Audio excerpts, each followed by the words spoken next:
What is up, and welcome back to another episode of Blood and Beer, the show where we talk blood sport and we drink beer. I'm your host, Matt, and as always, we got some MMA to talk, we got some beer to drink. With me, as always, on Wednesday, except for last Wednesday, my friend Cody, my betting partner, my comrade on this journey. We fell off the ladder last week, Cody. Not a good week. Coming off UFC. Bo nickel, bro. Bo nickel. I don't know why I picked it. If you watch my show at the very beginning, it was when one's... my phone. Oh, no, it was when one's MMA was really kicking off, and I was like, man, this RDR dude might be a top middleweight in the world. He's a fucking beast. He's beating people in every division. And then I just forgot about him because he didn't compete forever. And he goes out there and he does the damn thing against Bo Nickel. Against Bo frickin' Nickel. I texted you Gillian Robertson earlier in the week, I too. said it on the show. We're going to do Jillian. Pulled out last second, and I was like, you know what, America, we're in Des Moines, Iowa. And we went with freaking the wrestler, bro. We're going with the American is what I was thinking. I was thinking we're going with the American.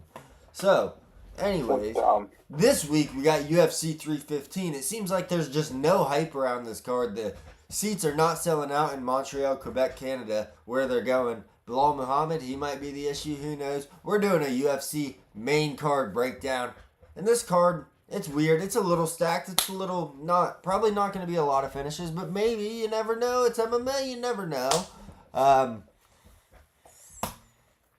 But regardless, Cody, we got some Labatt's Blues. We got Belal Muhammed taking on JDM, defending his welterweight title. We got Valentina Shevchenko. She's defending against Manon Fiorot. She just won her belt back. Fiorot's been on a tear in the UFC. She's taken out the likes of Rose Namajunas, Erin Blanchfield. She's coming for that gold. A lot of people think she's going to get it. We got a lot to talk about. We're going to break down the fights, make our pick for every fight. We're just going to give everybody a solid pick on the main card. Talk about some fights that might be sleepers on the card that we don't get to talk about that much. Give our bets as always. You know how we do it here at the Blood and the Beer. But my friend, your bets last week. Would you like to tell everyone how you did? I don't remember how I did. Hold on. Well, there's nothing to remember. Must say, I went over 3, didn't I? You went over 3. I pulled a Noah. I went 1 for 3. Yeah, you did pull a Noah. And I lost $522. You lost all 1,000. So year to date, you're sitting 32-24. Still looking nice. I'm sitting at about 1,800. We're looking nice. Noah lost us 1,300, so hasn't been giving us picks lately. Let's talk Belal Muhammed, JDM. We'll just jump right into it. I want to ask you, Cody, what's JDM's path to victory here? How's he going to get this one done? I mean, JDM's got a really excellent, so it's going to depend on what I feel like Muhammad's game plan is here. Because JDM's going to like to stand on the feet. We all know that. He's not one that's going to shoot the takedowns a lot. He even said it earlier over the weekend that he's not going to shoot a single takedown. So, but he's got excellent takedown defense, and when he's on the ground, we've seen him sub. He can do it, so he can see him take it down and choke somebody out on the ground. Yeah, I mean, there's that video. Did you end up getting to see the video of him choking out Craig Jones? I did not, no. So, Craig Jones, BJJ guy, he's a beast. Number 2 in the world in Brazilian Jiu-Jitsu. And there's a video going around of JDM choking him out with a Darce choke, Anaconda. I don't know how much stock to put into that because training's training and, you give up positions to help your guys get better. But he does have the submission ability. A lot of the times he gets those from club and subs, but he's on a 17-fight win streak after starting his career 0-2. You're definitely right. Going to have to keep it on the feet. He's going to have to strike with him. And if Bilal's serious about keeping it on the feet, I'm not going to shoot a single takedown. It's going to be a long night for Belal because JDM, he's not just a better striker. The boxing combinations this guy can put together, it's like what we saw Daniel Rodriguez finish the fight with last week with Santiago Ponzinibbio, just a 6-piece combination. JDM can do that over and over again. He rips the body, and then he finds the chin when you put your hands down to protect the body. Bilal's going to have to go back on his word and shoot the takedowns. He's going to have to hold JDM against the fence, be picking him up, slamming him down in his face constantly. Can't give him an inch of pressure. Hayden, welcome back. You feel like Shevchenko. Yeah, I could see that. Lazy bed. Welcome, my buddy. But yeah, I think Belal's gonna have to go back on his word. He's gonna have to shoot the takedowns. He's gonna have to be going for the ground control because he's not gonna be able to strike with JDM unless it's just leaning up against the cage and throwing his little toddler strikes that he likes to do. So I think Belal's gonna get it. I think he's gonna go back on his word. I think it sucks for MMA. I think it would be so much better if we got to see JDM win. It clears up the division so much because Belal just nobody gives a shit about him. We need to get eyes on these guys like Sean Brady, on the Shavkats, who he has eyes. Ian Gary has eyes, but have him fight for something meaningful. The Joaquin Buckley, the dark horse of the division. You know, these guys they need to be fighting each other. Get the old guys out of there and get rid of these stall and brawl guys that Belal is. I'm sick of it. So I got Belal. Who do you think's winning this one? We're gonna hop over there to that one already. Right now, I think for the path of victory, and my winner, I think it's gonna be JDM. Honestly, I think with his overwhelming power in the striking, Belal's defense standing wise is not as great as people think it's gonna be. I think JDM's coming in here with a fiery edge on this one here because Belal's been on the top now, on the rise. I feel like he's going to kind of overlook JDM as an opponent on this one as well a little bit, saying that he's not going to shoot a single takedown in this fight. I mean, come on, now you're acting a little cocky there. I think you're underestimating who JDM is a fighter and what he represents. I think this one is not going to finish. I think this one is going to probably end in the fourth with a TKO probably by JDM. I think I might put a couple bucks on it, maybe a half a unit. Love it. It's a solid little play, good odds. They're not out yet, but I just know it's probably going to be like around 300 plus 380, maybe plus 4. So yeah, so I want JDM to win. Everything in my heart. But realistically, I can see Belal walking away with this one just because of how I can see them both walking away from this. Because Belal is very talented. Let's be real. I mean, there's no denying that. He's smart. He's a very smart fighter, and he does what he needs to do to win. But I've said this forever. He's gamified the sport, and it makes it terrible to watch. He's like, people don't like me for this and that. It's because you fucking suck at putting on a show. God damn. You can go out there and put chest to chest with somebody and fucking beat him around, but goddamn, put on a fucking show for us. Give us a little bit of risk. That's what Ian Gary's running into now. You're good. But we'll move on to the co-main event of this one. We got Valentina Shevchenko. She's defending her recently reclaimed bantamweight belt. She just got it back from Alexa Grasso. She's going up against Manon Fiorot. And Manon Fiorot's on a fucking tear right now. Valentina Shevchenko coming in as an underdog. A little odd for the champion. But she just went 3 wars with Alexa Grasso. She's getting older. She's had countless title fights. I mean, I guess you could count them, so not countless, but she's had several title fights. I think 9, 10, 11 title fights maybe. So she's been there, done that. Could be wearing a little bit. Could be losing that edge. Could be losing some of that explosiveness. How's this fight going down in your mind? Just break the fight down for me. In my mind, I think when you see these odds, and I wrote it down in these notes a little bit, I think recent bias with Fiorot's win versus Blanchfield. Sorry. I feel like that has, because she won recently in March. So I feel like that has a lot of recency bias in their minds. And also people, I feel like, have a lot of stalemate feelings towards Valentina because all we've done is see her fight Alexa Grasso the last 3 fights over the last 2-3 years. And it's been 8 months since we last seen her fight. So people kind of haven't seen her in the octagon now for 3/4 of a year. So I just kind of feel like with recency bias and people kind of forget easy nowadays in today's culture and everything is so fast paced and, it's just what have you done so recently kind of feeling. I can understand with the tear that Fiorot's been on. Fiorot's been on an absolute tear. Hasn't lost since her first fight. Been absolutely. I think she's 6-0 in the UFC. I think 7? 6-1. No, Her first loss was her first fight. Really? Huh. Yep. Well then, yeah. So she's. I think she's what 6-0 in the UFC. 1, 2, 3, 4, 5, 6, 7-0 in the UFC. Yep. 7-0. There's a lot of recency bias, and dude, she's a dog. I can't sit here and deny it. And her but there's first something fight about was Leah McCourt. being a champion in these 5-round fights, and she's just. I feel like Valentina's. I don't know what the odds makers are seeing here. I do, but I don't at the same time because let's be honest here. She's a champ.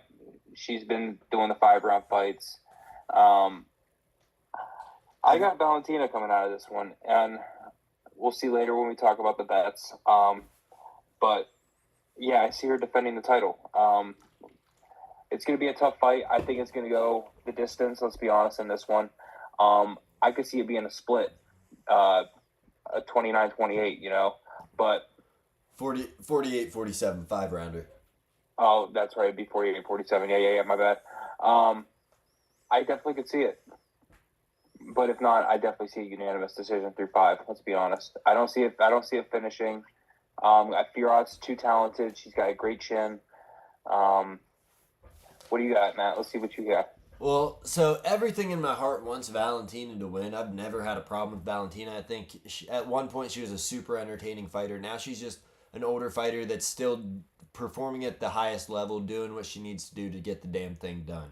So she's doing the damn thing. She goes out there, beats Alexa Grasso twice, only gets the victory once because they give her a draw year before last.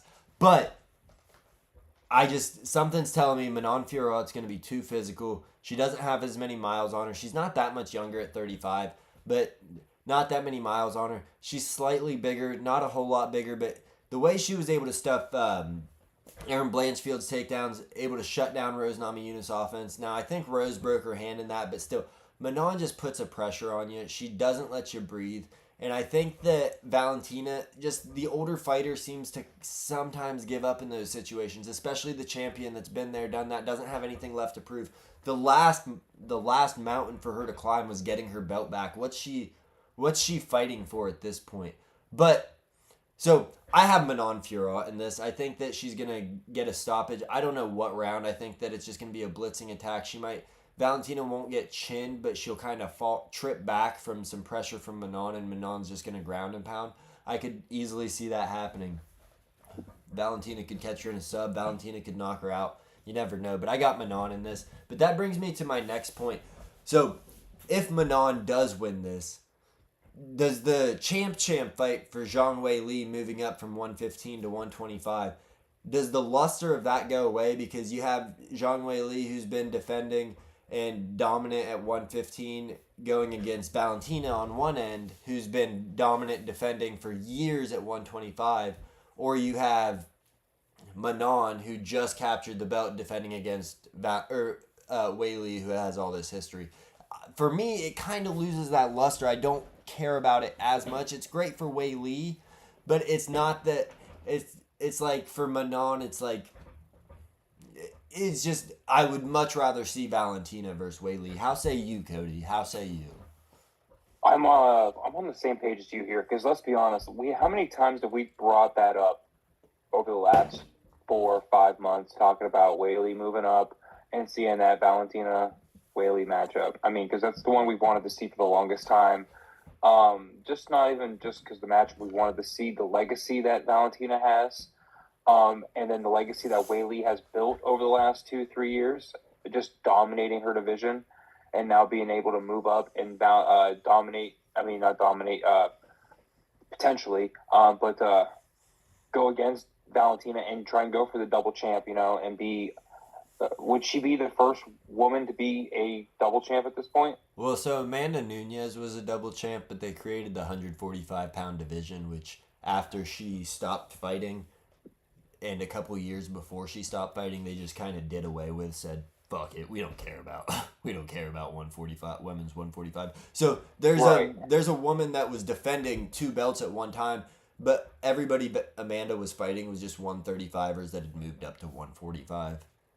So, if Weili did it, it would be established division going in, taking another established division, whereas Amanda was established division, inaugural champ of a new division. Right.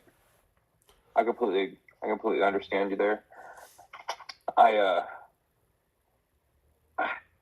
Yeah, I'm with you though. It just loses. Yeah, I feel like it's gonna lose a stalemate, man. I know that if Fiorot walks out here and just completely dominates and just makes an amazing name for herself, then maybe. But when people get the shine when they first see that advertisement by UFC pop up, the pay-per-view, defending champ versus defending champ. Like, exactly, and they got him in that grayed out with the gold lettering around him, going for the title, dude. And Manon just doesn't have that legacy that Valentina has.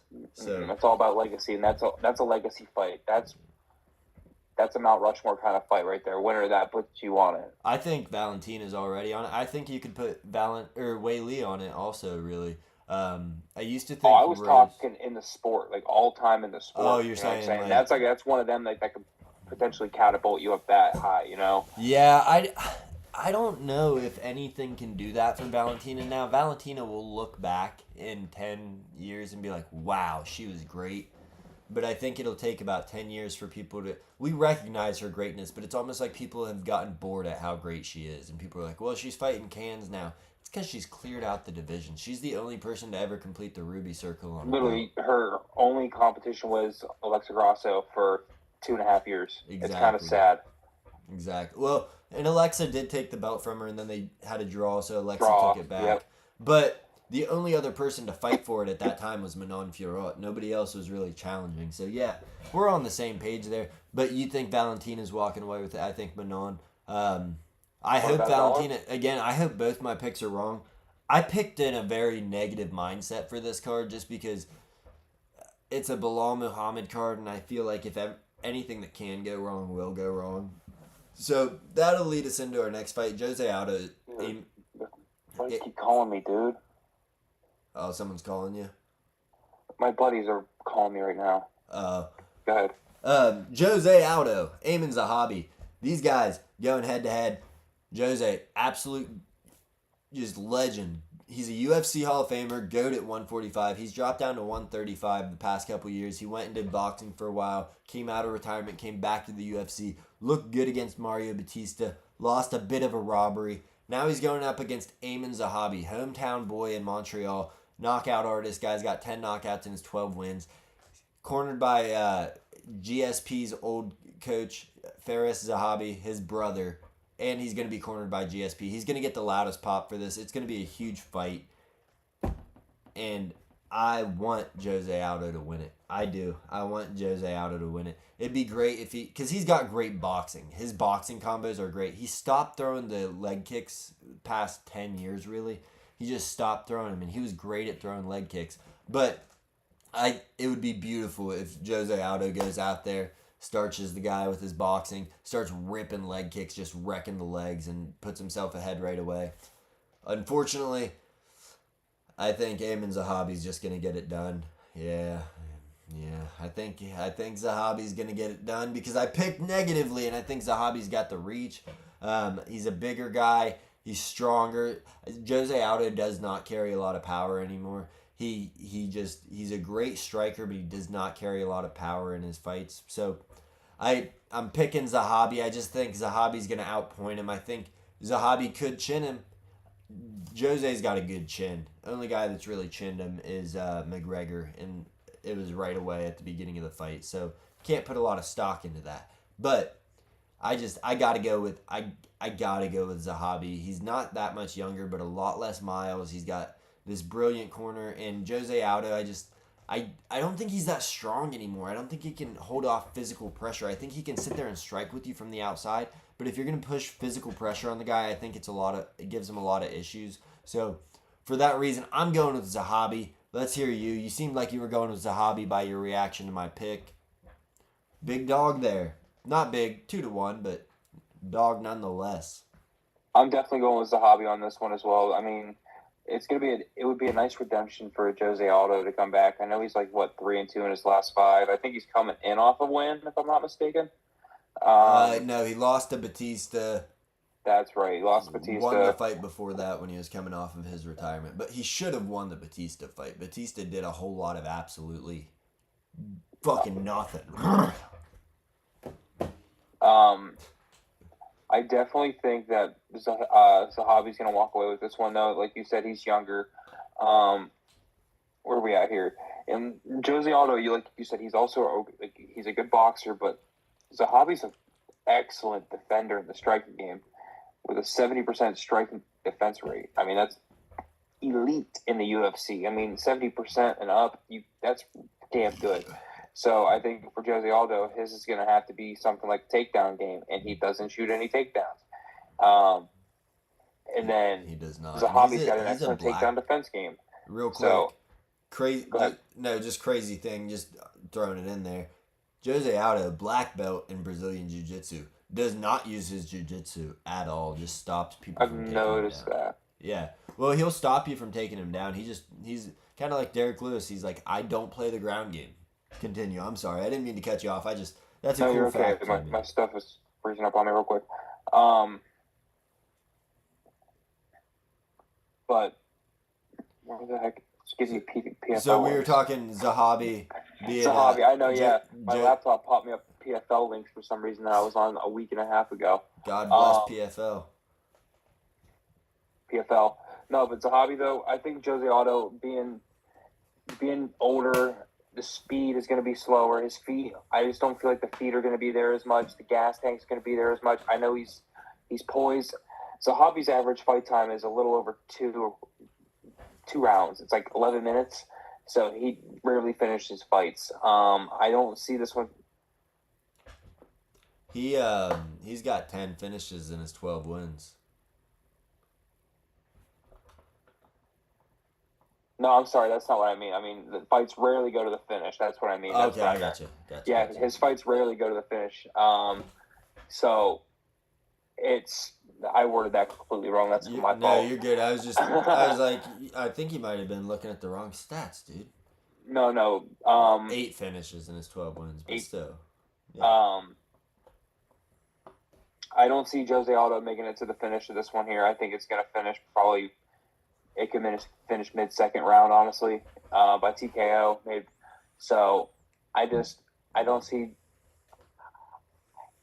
It's a nice dog, honestly. I think they're just the odds makers are trying to give hope to Jose for being the boxer and the experience on his side and everything. But I'm gonna go with Zahabi on this one. You see my reaction.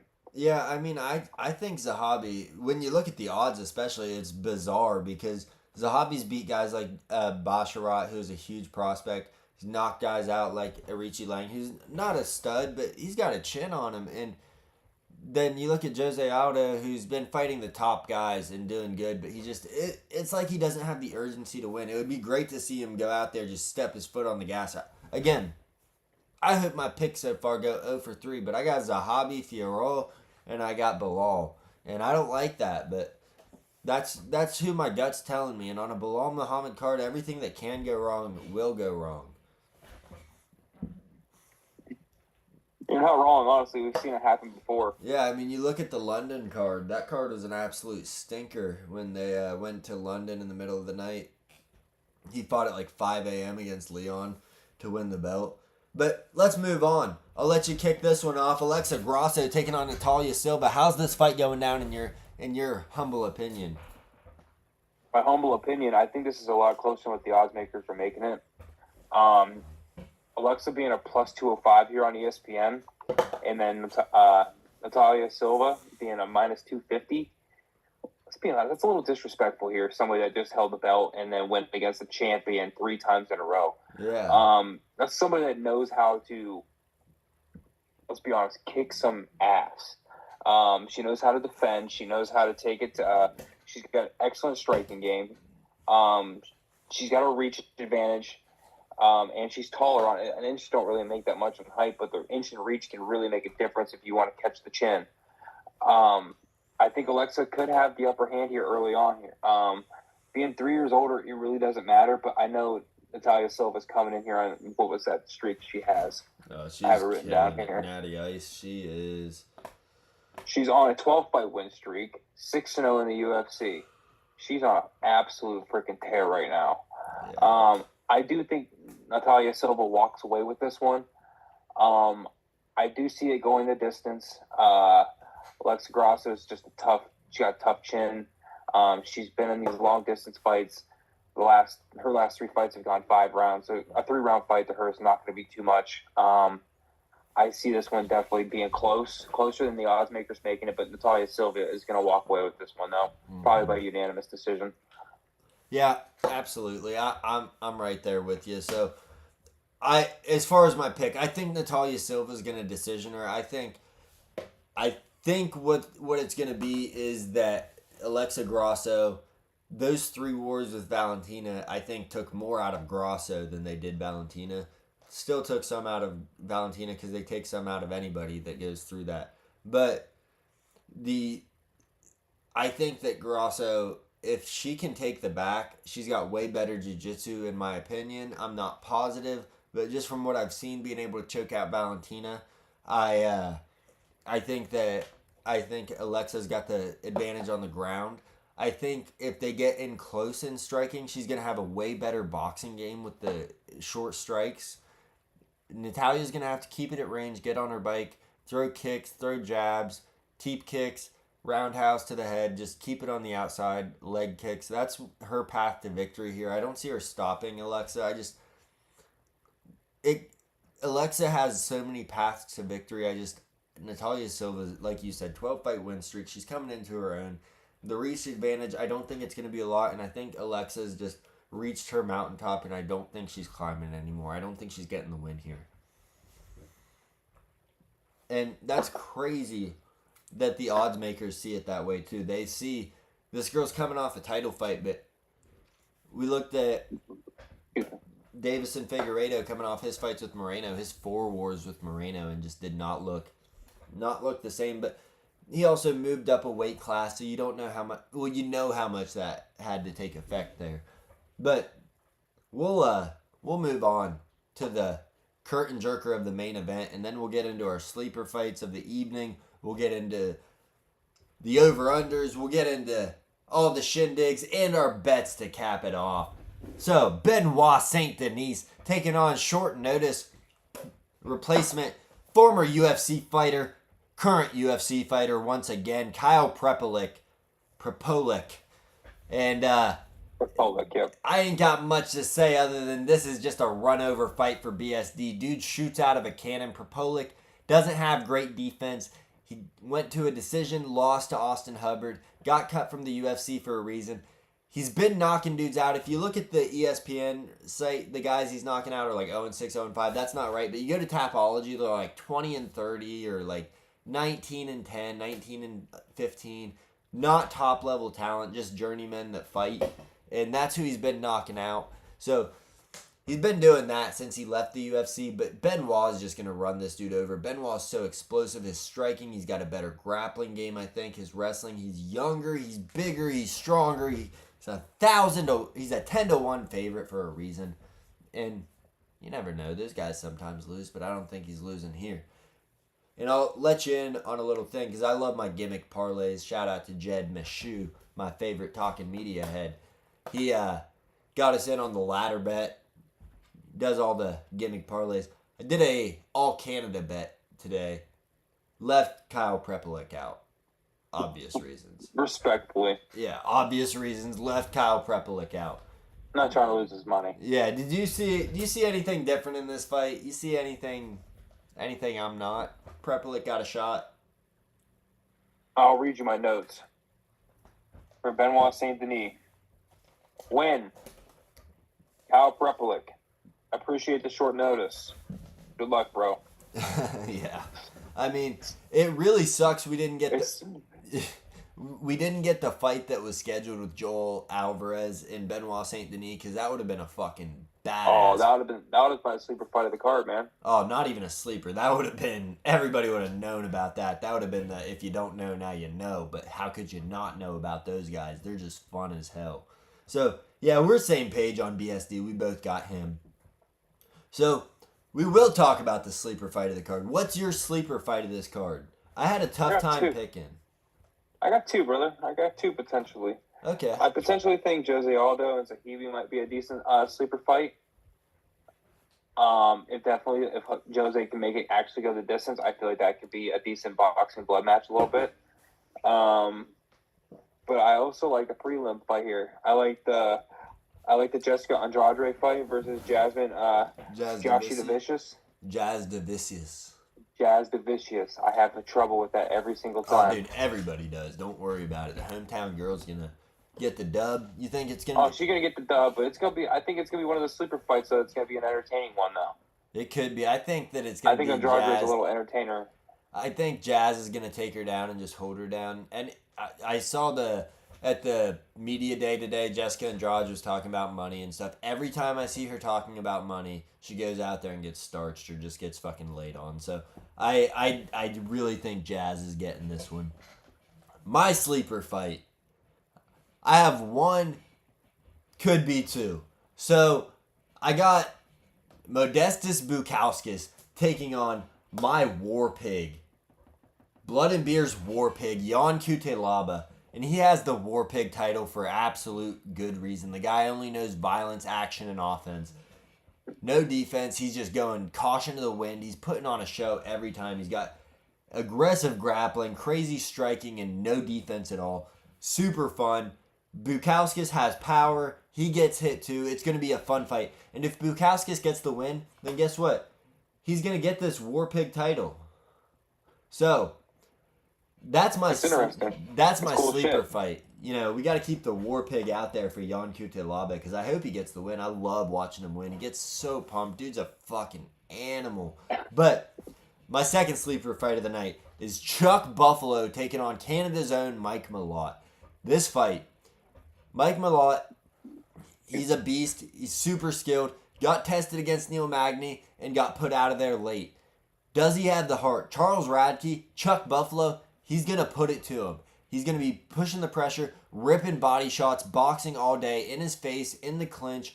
He's going to be putting pain on you. And if Mike Malott can stand up to that, it's good news. The odds have swung way in Chuck Buffalo's favor. It was about plus 250 for Chuck Buffalo at one point. Now he's plus 150, and it's dropping by the hour. So, that's going to be a good fight. I like Chuck Buffalo to win it. I don't know if I'm going to pick him in anything. I got to pick Mike Malott in the All-Canada parlay. But if Chuck Buffalo wins, dude gets on the mic and he just talks shit to everybody that's going to listen. So I can't wait for that fight also. The prelims... I like that pick. The prelims are fantastic, I tell you what. So, that moves us on to our over-unders. Normally, the low end for my over-unders I give you 5.5. What do we see in this one going to? We're going 4.5 is our over under.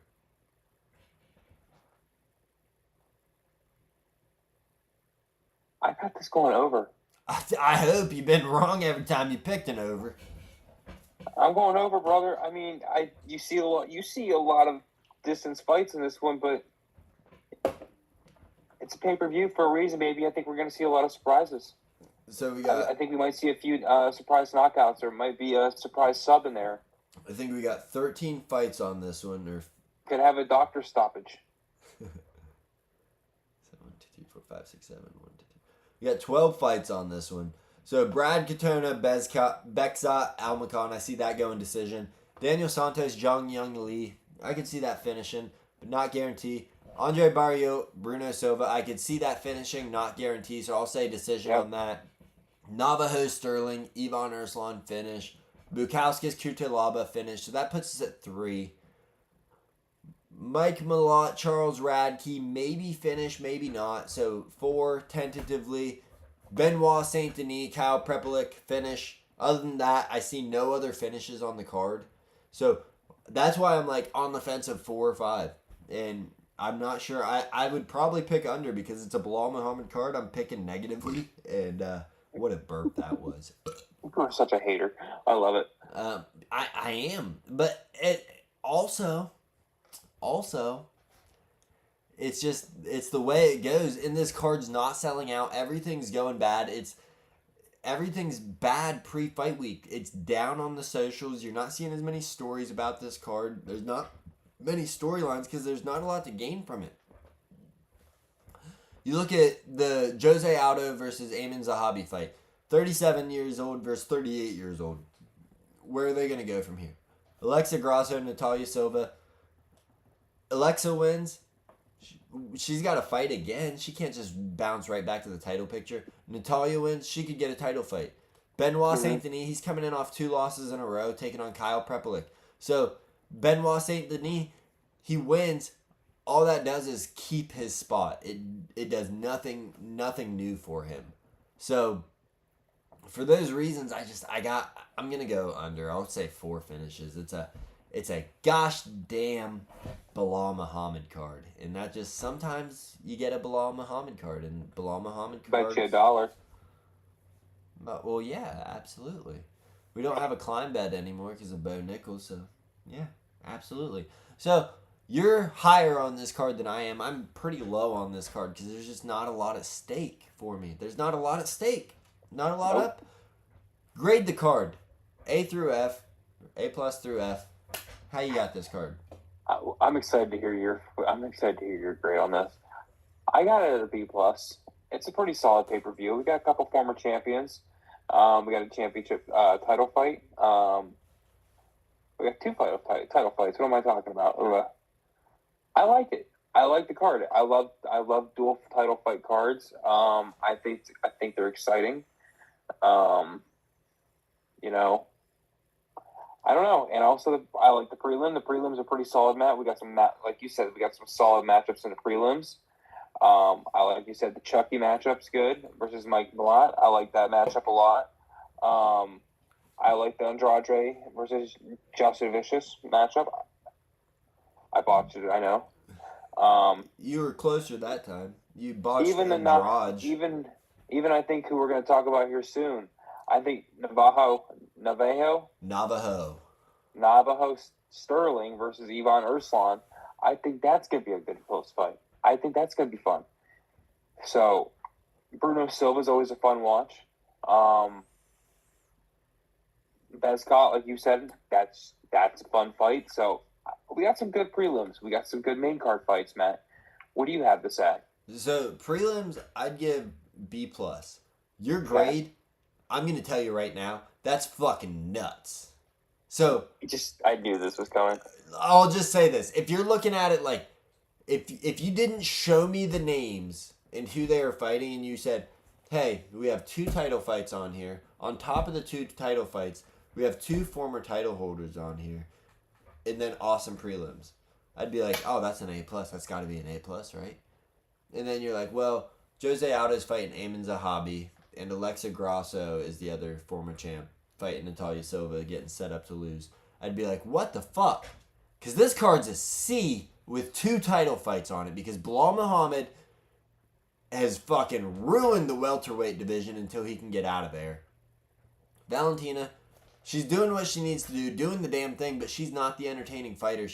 As I'm grading it from an entertainment aspect, as far as like a diehard fan, those fights mean something, but it's just not it. You know what I mean? Like this card just, it doesn't scratch that itch for me. It doesn't have a single fight on there on the main card where I'm like, that's gonna be the fucking one, dude. Like I'm hoping JDM versus Belal is, but there's not one fight on this card on the main card where I'm like, that's gonna be the one. So I got to give it a C, and that's generous. I wanted to give it a C minus D plus, but 2 title fights, we'll give it a C, and that's got to be the lowest grade you can get for 2 title fights.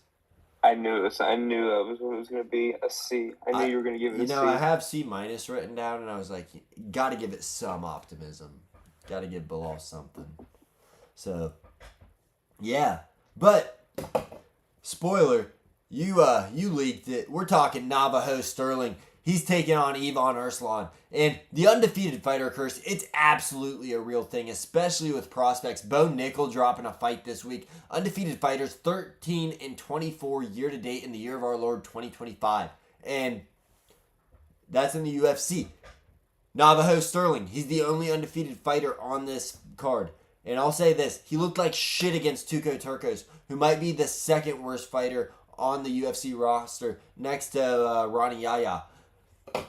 So, Navajo Sterling, is he losing his O to this big brute, Ivan Urslan?